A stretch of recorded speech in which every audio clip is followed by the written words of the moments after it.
నిన్న దావోస్ నుంచి రేవంత్ రెడ్డి గారు వెనక్కొచ్చారు. మరి ఆయన సుమారు 40,000 కోట్లకు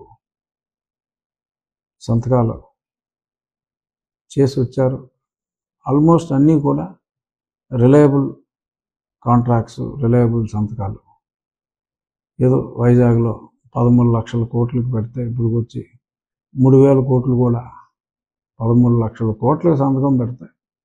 3,000 కోట్ల పెట్టుబడి కూడా మరి మన రాష్ట్రంలో, ఆంధ్ర రాష్ట్రంలో రాలేదు.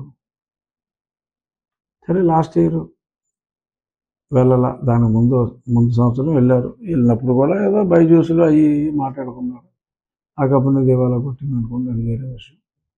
ఇప్పుడు ఏం చేస్తారో తెలియదు. ఇప్పుడు ఈ సంవత్సరం కూడా వెళ్ళలేదు. మరి ఈ టైంలో దావోస్లో చలి ఉంటుంది కాబట్టి ఆ మంత్రి గారు కూడా చలి ప్రభావం చేత వెళ్ళినట్టుగా లేరు. చలి ప్రభావం చాలా ఎక్కువగా ఉంది. ముఖ్యమంత్రి గారు ఇంట్లోంచే బయటికి రారు. ఆయన ఏదో బటన్ నొక్కుడు కార్యక్రమాలు ఇటువంటివి తప్ప, దావోస్ సెట్టింగ్ అంటే ఇక్కడ వేయొచ్చు, కానీ ఆ ఫారెన్ డెలిగేట్స్ని వాళ్ళని తీసుకుని రాలేరు కాబట్టి మరి ఈయనేమో దావోస్ వెళ్ళరు. మంత్రి గారేమో చలికి ఆగలేడు. మరి చాలా ఉంటాయి, మరి బాంబ్ క్లోతింగ్ బోర్డు ఉంటుంది. అయినా సరే మరి ఆయన చలి ఈలోపు సరే ఆయన సీట్ టెన్షన్లు ఇవన్నీ కూడా ఉన్నాయి కాబట్టి ఆయన ఇబ్బందులు ఆయనకు ఉండుంటాయి. ఏదేమైనా ముఖ్యమంత్రి గారు కానీ, పారిశ్రామిక మంత్రి గారు కానీ మరి గతంలో చంద్రబాబు గారు ఎప్పుడూ మిస్ అయ్యేవారు కాదు. అందరినీ కలిసేవారు. కొందరు చాలా పెద్దవాళ్ళు ఉంటే ఈయన శ్రమ అనుకోకుండా రిక్వెస్ట్ చేసి వాళ్ళ అపాయింట్మెంట్ తీసుకుని వెళ్ళి కన్విన్స్ చేసి ఎన్నో పెట్టుబడులు ఒక శ్రామికుల్లాగా, ఒక కార్మికుల్లాగా కష్టపడేవారు చంద్రబాబు నాయుడు గారు. మరి ఈయనేమో అసలు వెళ్ళేనా, ఎల్లకెళ్ళక ఒకసారి వెళ్ళారు. ఇప్పుడు మరి దీని గురించి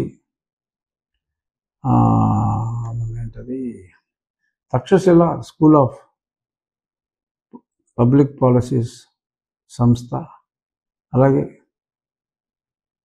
ఆ న్యాయవాది ఉమేష్ చంద్ర, వీళ్ళు చాలామంది ప్రముఖుల్ని ఆహ్వానించి ఈ నెల 26వ తారీఖు మరి విజయవాడలో ఒక సమావేశం నిర్వహిస్తున్నారు.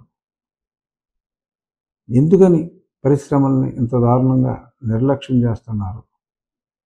అసలు ప్రగతి లేకపోతే మనం ఎలాగా ఈ సంక్షేమాన్ని కొనసాగించగలం అన్న టాపిక్ మీద ఒక సెమినార్ని కూడా నిర్వహించి మరి ఈ ప్రభుత్వానికి